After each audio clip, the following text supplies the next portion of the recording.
All right, so I got the car back on the cart. It's definitely not something that's easy to do by yourself, especially because I don't have a side hoist, so had to make do with what I had. Anyway, let me show you guys what I'm thinking. So it's definitely easy to work on the firewall when there's nothing in the way. I want to try and match the firewall on both sides to kind of some of the custom paneling that's done here.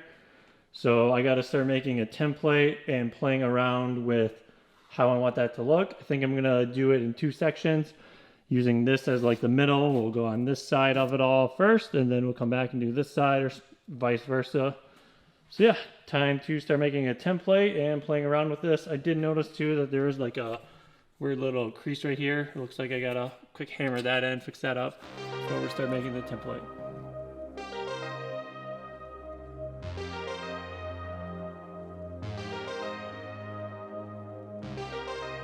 Alright, I think that'll do. I got the majority of the shape back, considering you won't even see this because I'm going to put a panel over it. So it's not very necessary, but at least nice to have the shape there. So I'm going to start now making a template, and then we'll go from there.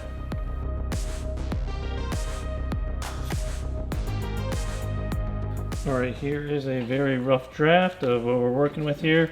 So I'll go ahead and transfer this over to something that's easier to work on for me.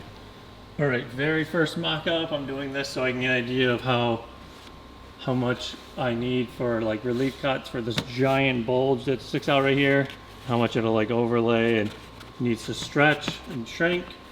So I'm just getting a really rough idea of all that stuff now. And we'll make another template that will hopefully be a lot more accurate. So cool. Alright, so I got like another template going here on this side. It's slowly starting to come together for me on how I think I'm going to do it. Moving over to this side, I went ahead and pulled out some of the dings that were right here.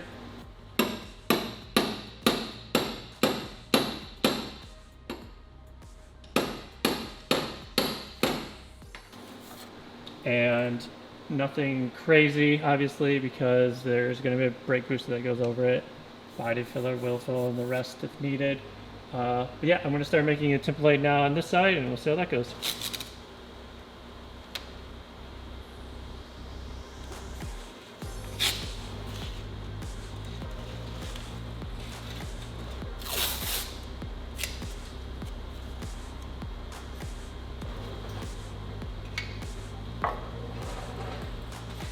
Alright, so this is the final template that I'll be using.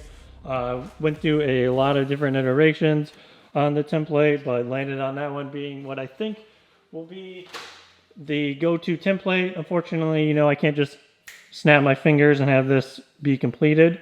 I have to actually cut the metal to the template, shape the metal to the correct shape, form the metal to fit, weld up the seams, grind on all the welds, and finish it off so it looks like a nice piece that'll be ready to weld in permanently. I have to actually go through all of those steps, and you get to see the final product because of editing. But don't be fooled, this actually took me a long time to accomplish. All right, so with all that said, we'll go ahead and move on to the other side and quick knock that out.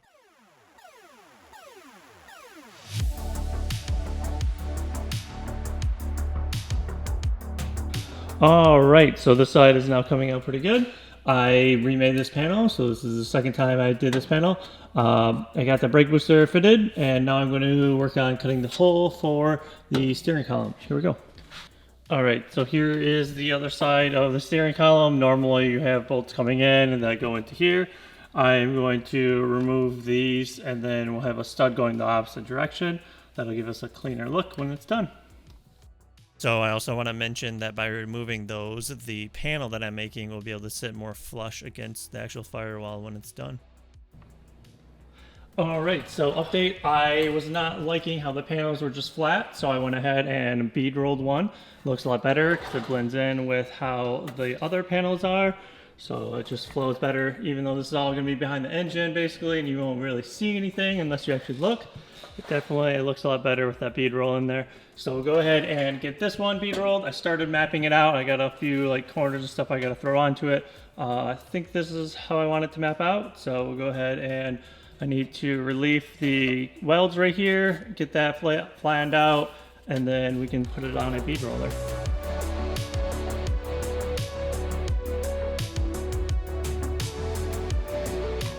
All right, and there we are. I think that looks pretty good. I tried matching like the angles on how this is right here. Same with the AC lines and the heater lines, how that all flows. But yeah, now I need to weld this stuff back together, get it cleaned up, and then we can actually weld it onto the car itself. Cool. Okay, so we got a weld-through primer on this side. We're looking good, and weld-through primer on the actual panel. So go ahead and get that on and start welding it up.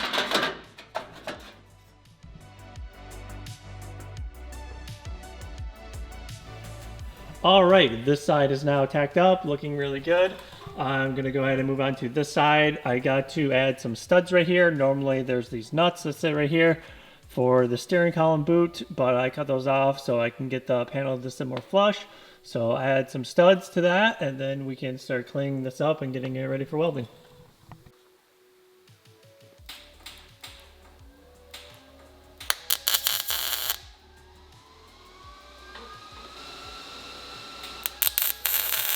So we are looking pretty good.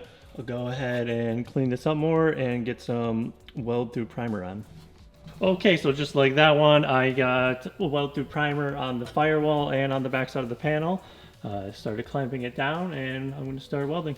Cool.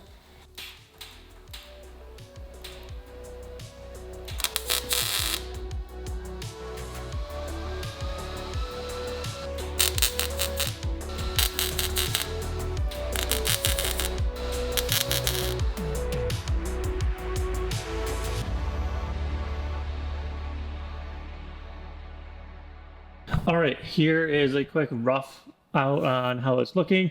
I just did this quickly so it's on camera so you can see. I'm going to now go do the rest of this and then go back and clean it up pretty good. So it's going to take me a long time, but should go super quick for you. All right, so I got the first welding and cleanup pass done. I'm pretty happy with how it's coming out. I'm going to actually put a pause on the firewall now before I get into like body filler and stuff that really makes it super nice, because I'm going to need to do that to the rest of the engine bay. So I figured that'll all be like one pass through. So for now, I'm just going to clean up my mess because I have a giant mess going on because this took forever to do. So I'm going to clean up the mess, and then we'll spray just some rattle can self-etching primer just to keep any rust or anything from happening. So here we go.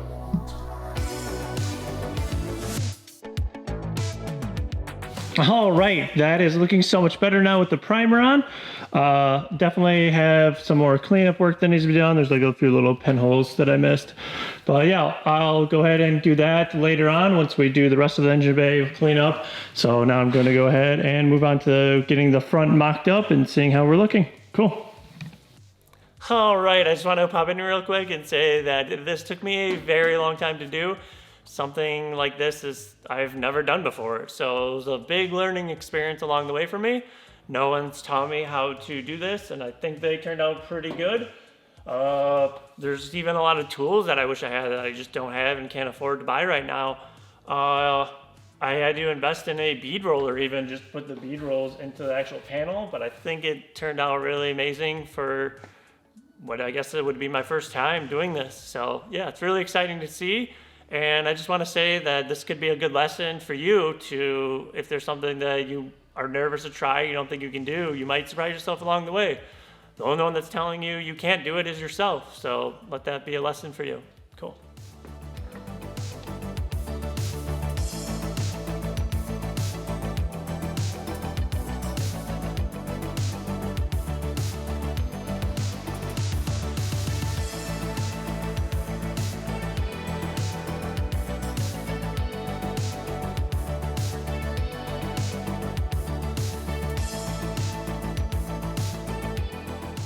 All right, so I got the fenders on and bumper on. These are original fenders and bumpers that are from Toyota rather than the aftermarket ones that will be going on.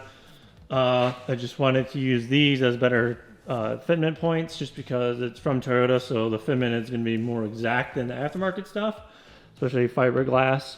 But yeah, I ran into a huge gap right here on this side with the fender. I'll throw up a picture on screen right here, but that section was repaired by someone else at some point, and they obviously did not repair it at all correctly. So that'll be a challenge to figure out how to fix that. All right, that'll do it for me for this one. I will go ahead and get that stuff fixed away in the next video. Appreciate if you guys hit me with that like button. Comment down below what you think about that firewall. I put a lot of work into it, so it means a lot to me. See you in the next one. Peace.